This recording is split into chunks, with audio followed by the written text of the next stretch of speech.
Good morning, everyone. Good morning, Rabbi. We are learning Mishna Sotah, Parak Aleph, Chapter 1, Mishnah Gimel, Mishnah 3. The Elu Asurais B'lecha B'truma. These are the women that will remain forbidden to eat truma. Ha'omeres Tamei Nilach. Now, we already had from yesterday's Mishnah that if a woman is established as a Sotah, her husband warned her not to go into seclusion, and she went into seclusion, and you have the witnesses that she becomes forbidden to him, and she becomes forbidden to eat from truma if she's married to a kohen, until she drinks the bitter waters. That will then possibly vindicate her. If she's vindicated, she's back to regular. But the following women are examples of cases where they remain forbidden to eat truma basically forever. So, for instance, that phrase forever. Ha'omeres Tamei Nilach. The woman who was established as a Sotah then says to her husband, Tamei Nilach, I am forbidden to you. I am defiled. I committed adultery. She admits it. Now, and so we say that when, as a Sotah, she admits that she did commit adultery, so then there's nothing more to do, right? There's no, the waters aren't going to do anything anymore.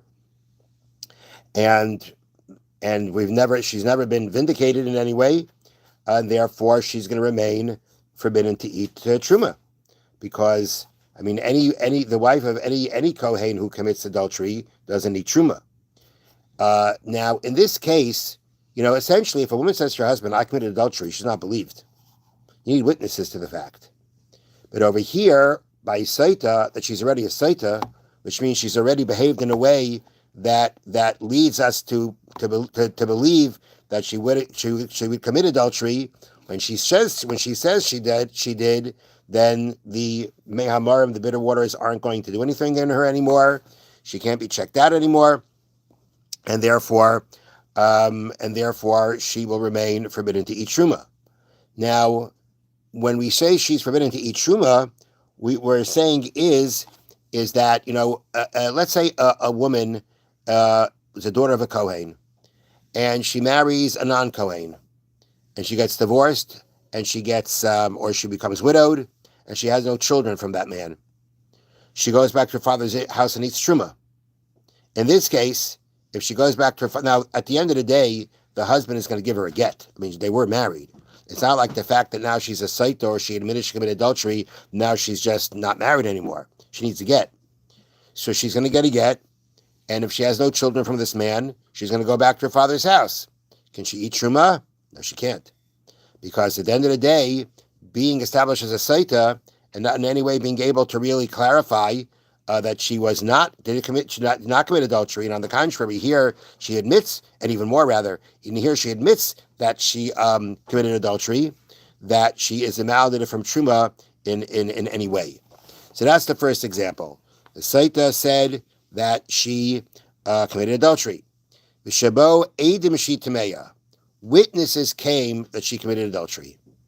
Now, this is a very interesting halacha, and that is, I'm going to read to you here from the notes. Even after a Sotah has drunk the bitter water and survived, witnesses are believed to say that she is guilty. The reason is that the water has no power if there are witnesses to her adultery. This is so even if the witnesses are in another country will not come to the court to testify. The very fact that the sin was witnessed makes the water powerless. That's based on psukim. The water will not do anything if there are witnesses. So the mere fact that she drank the water and she survived it, because we know that the Torah says if she committed adultery, she doesn't survive it. But the fact that she did survive it doesn't necessarily mean that she didn't commit adultery. And one of those factors that can make it that the water will not, will be powerless is the fact that if there are witnesses who have actually committed adultery. Now, witnesses do show up that she committed adultery, then we have witnesses. And therefore, once we have witnesses to the fact, we know that she committed adultery, and therefore she will never be able to eat truma again. Again, even if she goes back to her father, who was a kohen. Now, so that's the second case. The witnesses came to say that she is defiled. She committed adultery. Next case. A woman says, I'm not drinking. Meaning she does not admit that she committed adultery, but she says, I'm not drinking the water. You can't force her. And therefore, at the end of the day, she remains a sotah. Nothing checked her out to see what she did or not. She's a sotah. She remains a sotah, and therefore she remains forbidden to her husband and to treat truma ever. Next, the shabai narrates the lashkaisa. Let's say the husband doesn't want to give it to drink. It means the husband said, I'm not making you drink. I'm not making you drink. He's, which means you're never going to find out what happened or not. But he says, I'm not making you drink the water. It's like, in case you commit adultery, I don't want it to die. Well, so again, she remains a sotah. She remains a sotah. This woman under question, again, under these circumstances, she remains under question that she committed adultery or not. And she remains a sotah because of, again, the warning, going into seclusion with the witnesses. Then she can never eat truma again. And the last case is Shabai Labala Baderech. Her husband cohabited with her on the way.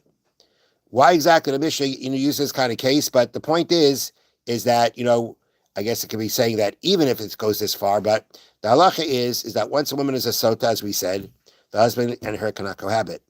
If they do, then the water will become powerless. The water cannot check her out if the husband is not, so to speak, free of sin. And free of sin means he is not allowed, once she becomes established as a sotah, he cannot cohabit with her. And if he does, the water is powerless. So there we have, so now the example and the way that the Mishnah says it is that he cohabited with her on the way, meaning they could have been on the way to Yerushalayim to have the water for her to be checked out. And if on the way there he committed the sin, cohabited with her when he's not allowed to, then the water is not going to work on her anymore. Therefore, she remains a sotah. She remains a sotah. She remains forbidden to eat truma. Okay, so those are the examples of women who will forever remain forbidden to eat truma because of her being a sotah, or even more. Now, Ketzad Oisela. So the husband warned her. She went into seclusion. What does he do now? What's the process? He takes her to the bezdin of where they live. And he takes her and he brings the witnesses, as we said before, the witnesses for the warning, the witnesses for the going to seclusion. Okay, and once bezdin determines that she is a sotah, so now they have to go to Yerushalayim to drink the bitter water. But what they do is they give him two Torah scholars, to accompany him and his wife to Yerushalayim. Why? Shema Yavai Aleh Baderech. Because otherwise he might cohabit with her on the way. So having Torah scholars there, they'll know what to tell him to prevent him from sinning. Meaning, two Torah scholars say, you're not allowed to do this. That's going to be something that he's going to listen to, and he won't do it. And now, by avoiding that, the sotah water can work on her. So once the bezdin establishes that she is a sotah, and they're on their way to Yerushalayim to be for the water to check her out, they point two Talmidei Chachamim to accompany them. And the Mishnah says the reason is because he may cohabit with her on the way, and the Talmidei Chachamim that come along will know what to say to him to tell him that it's forbidden to do. Rabbi Yehuda says, Baila Neman Aleha. According to Rabbi Yehuda, you don't need these two Torah scholars to accompany them. If the concern is that you want Torah scholars to be there in order to make sure that he's not going to cohabit with her when he's not allowed to, so Rabbi Yehuda says that's not necessary. The husband is believed. If the husband comes to the base in Yerushalayim, they ask him, did anything happen on the way here? Or ever since she became a sotah? And he says no, he's believed. Rabbi Yehuda's argument is the following. A man is allowed to live with his wife who's a nida. If cohabiting with a nida is a very severe sin, nonetheless, a husband is allowed to remain together with his wife, right? They're allowed to live together. They're allowed to be in seclusion. And we say that we can trust the husband that under these circumstances, even though we're dealing with a much more severe sin, we believe him to say he didn't do anything. We allow him to be together because we say he's not going to do anything. So therefore, Rabbi Yehuda says here, where if they do cohabit, the sin is much less, then of course we should we should trust him that he can be together with her and not going to do anything wrong. And therefore, he just says there's no reason to have to give these two Torah scholars. But the Tanna Kama argues, and Tanna Kama says, on the contrary, since the Sotah prohibition is less serious, the temptation to sin is stronger. Therefore, it is precisely in that case that Torah scholars are needed to prevent him from sinning. So that's the Machlekes Tanna Kama and Rabbi Yehuda. And the halacha is not like Rabbi Yehuda, as Rabbi Tanura points out, but rather you need two Torah scholars to accompany them to Yerushalayim to make sure to prevent them from sinning. Have a wonderful day. Thank you, Rabbi.